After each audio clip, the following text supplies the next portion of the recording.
Hi cuties! Today we're gonna talk about fonts. I get a lot of questions about formatting when you're doing self-publishing and what's the right type of font to use. And there are just so many, so I thought today we would kind of go over what are all the different fonts people use in their published works and what exactly that means about you. I assure you, you are about to embark on a very serious video. We're going to be going over 15 different fonts that are commonly used in the writing world and what their benefits are, and also some other things. I definitely did not make up my own definitions and opinions in association with each font as a fun little stupid game while I was on my lunch break at work. Definitely didn't do that. So without further ado, let's explore the fonts of the publishing world and what they say about you. Garamond. You are a writer.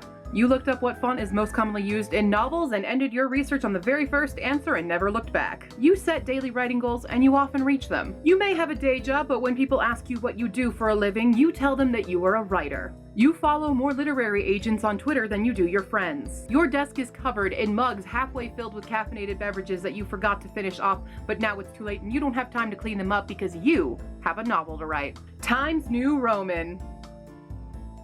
Your high school teachers drilled this font into your soul and you don't know how to let it go. High school may not have been the best of times for you, but it was the most influential and you sometimes find yourselves dwelling in all the things that you did back then. You read the news now and only because you think you're supposed to, and it makes you sad and depressed, so you must escape into your novel. You have multiple cats. Ariel. You started writing in a Google Doc and never thought to change the font. It's too late now because whatever, it's fine. Who cares what font it is? It's about the story. You are a pantser. Outlines are for Garamond assholes. You are clean shaven. You like things neat and organized. You have a drawer of unused journals that you keep buying but don't want to write anything in them in case you ruin the entire journal. You stream on Twitch. Calibri. You started a Word doc and never changed the font. You are friends with Ariel. You refuse to buy writing software because Word is fine. It does exactly what you need it to do, like your car and everything else you own. You budget. You splurge on a very limited amount of things, but it is usually food related when you do. Your keyboard is filled with crumbs and beverage stains, but it still works fine, and sure, the spacebar is a little sticky, but that's just a workout for your thumb. Comic Sans. You heard about the Comic Sans trick and you tried it as a joke, but it seriously helps you and now you cannot stop. You're terrified to admit this publicly because you're afraid the font elitists will find you and beat you in a burlap sack. Out of spite, you publish your book in Comic Sans just to watch the world burn. You are a dungeon master. You're more of a DC than a Marvel fan. You write fiction that is not easily classifiable, so you end up self-publishing because you have way too many genres to fit in one synopsis. Courier. You own a typewriter, but you never use it. You have a bookshelf in your living room filled with fancy leather-bound editions of classics so that people walk in your door and know you are a well-read person despite having read absolutely none of them. That's what SparkNotes is for. You write articles for literary journals in between working on your own novel that you have been writing for over 10 years and have only added about 100 words to it since then. You drink more coffee than is medically advised but still manage to nap throughout the day, only waking up in brief spurts to change that one word that's been bothering you all week. Baskerville.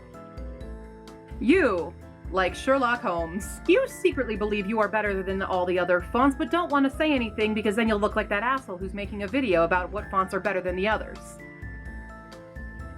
You write mystery novels set in English coastal villages. You sometimes interview yourself in the shower. You daydream on your commute to work and at work, and scribble down little notes in a little pocket journal that you keep on you at all times, but never actually refer back to.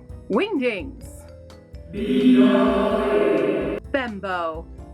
You're a free spirit who wears mismatched socks. You watch a lot of TikTok, and make some too. You write your book out of order and on anything you can find. Napkins, receipts, anything that can take ink, your story is written on it, later to be compiled in a binder that someone will find after your death and will skyrocket your work into the literary atmosphere. You don't care what people think of you, you're just vibing. Jansen. You are very proud of your Dutch heritage. You write historical fiction but spend more time on research because accuracy. You cannot watch period shows because of the liberties they take. You write in the corner of your house on an heirloom writing table that creaks and wobbles and will one day collapse under the weight of all of your textbooks. You drink tea, but spike it with whatever is in your flask that you keep in the pocket of your lounging robe. Palatino. You are the chillest person anyone knows, but often get left out of social excursions, but that's fine with you. You'd probably cancel on them anyway. You prefer to just relax at home and write in intervals. You lurk on writing streams and often get distracted by YouTube videos or people watching outside of your window. You only really venture outside of your house when you absolutely have to. Otherwise, you order what you need. Your dream is to one day build a house in the woods and live there as a hermit, but you'll save that for tomorrow. You're too comfortable right now. Helvetica. You have a master's degree and are possibly pursuing a PhD. You write science fiction and your contacts list is a smorgasbord of astronauts, physicists, and engineers that you can text on a moment's notice on the crazy idea that you have and to see if it would work. They never text back. You have a precarious long stack of books and papers right next to your desk that can topple at any moment. Your bookshelf is full of textbooks, manuals, and mass-market sci-fi paperbacks with torn covers and spines so broken they're illegible. Verdana. You can write anywhere and prefer not to do it at home. You take your laptop outside so you can get some vitamin D and vitamin I inspiration. Magical realism, purple prose, you're all about the beauty in the world. That's not to say you're always positive, but you do try to see the silver lining. You go to coffee shops in the wintertime and are a NaNoWriMo municipal liaison. You host writing streams, but never talk on them or show your face. You just point the camera at your keyboard to show your fingers, have some lo-fi music on in the background, and there is a separate camera on your cat sleeping. Tahoma. You are the champion of default settings. There's a reason things come the way they do, and you have no inclination to change it otherwise. You wouldn't want to insult the creators after all the hard work they did to put it that way. Obviously, they knew what they were doing. When you go to a restaurant, you never alter your food order just in case you piss off the server and she spits in your food just because you didn't want tomatoes on it. It's fine. You'll just pick them off in secret, wrap them in a napkin, and put it in your pocket and throw it out later so no one thinks you're an asshole. You cannot make decisions and oftentimes let somebody else do it, or you flip a coin or roll dice, because God forbid you try to decide on your own. You like to-do lists and going to the Container Store. And Georgia. You are a diamond in the rough.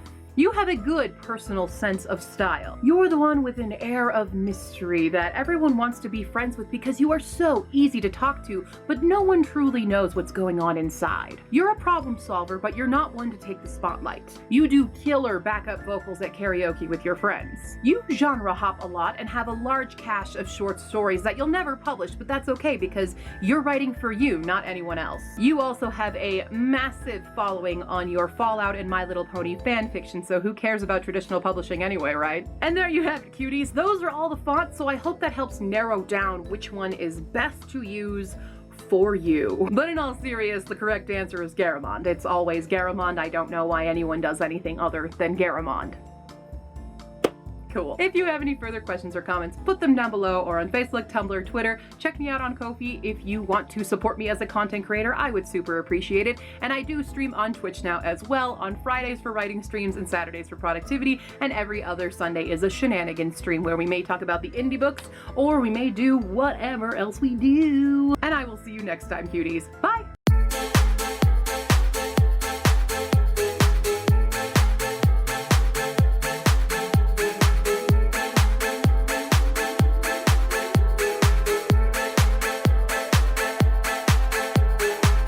Blah blah blah blah blah the blah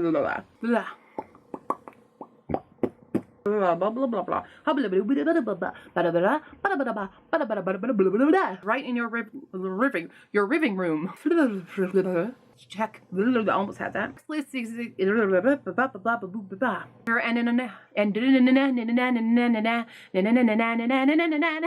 blah blah blah blah.